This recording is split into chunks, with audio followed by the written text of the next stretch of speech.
السلام علیکم ورحمۃ اللہ وبرکاتہ۔ چند بڑے جملوں کی مشق۔ یہاں پہ اوپر پڑھے تھے چھوٹے چھوٹے جملے کی مشق، اب یہاں پہ بڑے بڑے جملے کو پڑھیں گے۔ یہاں زبان لکھا ہے، زبان، اس کو بھی متن میں پڑھیں گے۔ زبان لکھا ہے، اس کو دو طرح سے پڑھ سکتے ہیں، زبان بھی پڑھ سکتے ہیں، زبان بھی پڑھ سکتے ہیں۔ زے کے اوپر پیش بھی لگا سکتے ہیں اور زبر بھی لگا سکتے ہیں، ٹھیک ہے۔ تو زبان یا زبان۔ گوشت، گوشت، بعض جگہ پہ کیا ہوتا ہے نا کہ بہت سے لوگ سوال کرتے ہیں کہ گوشت کا ہجے کیسے کیا جائے گا۔ تو گوشت کا ہجے ایسے کیا جائے گا، گاف واپش گو، شین ساکن، تا ساکن، گوشت، ٹھیک ہے۔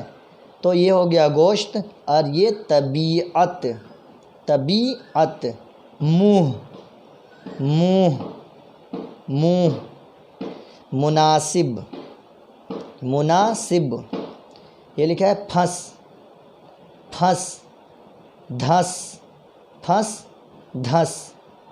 اردو، چاند، اردو، چاند۔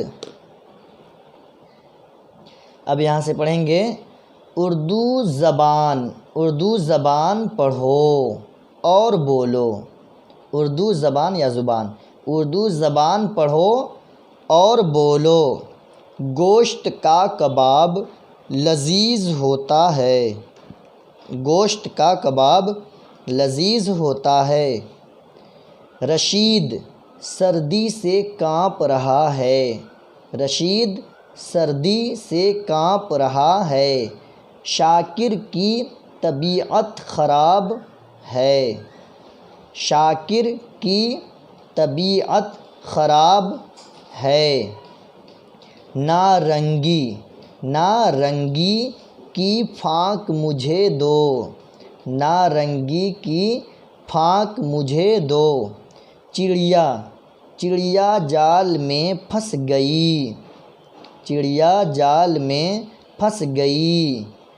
قارون، قارون زمین میں دھس گیا، قارون زمین میں دھس گیا۔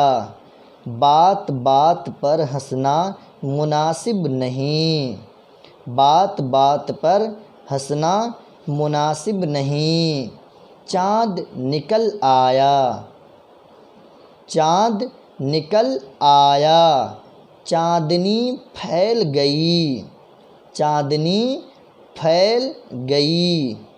منہ دھویا کرو، منہ دھویا کرو۔ دانت مانجا کرو، دانت مانجا کرو۔ ہاتھی سونڈ سے پانی پیتا ہے، ہاتھی سونڈ سے پانی پیتا ہے۔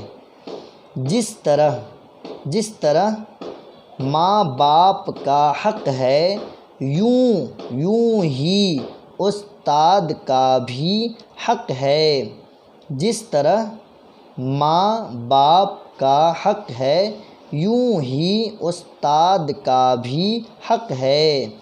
پھول کے باغ کو چمن کہتے ہیں، غنچہ کا معنی کلی ہے، غنچہ کا معنی کلی ہے۔ غنچہ چٹکا پھول کھلا، بھینی بھینی خوشبو مہکی۔ اب کہو سبحان ربی، اب کہو سبحان ربی۔ یہ آپ کا سبق مکمل ہوا، آپ حضرت اسے یاد کر لیں، ٹھیک ہے۔ خدا حافظ۔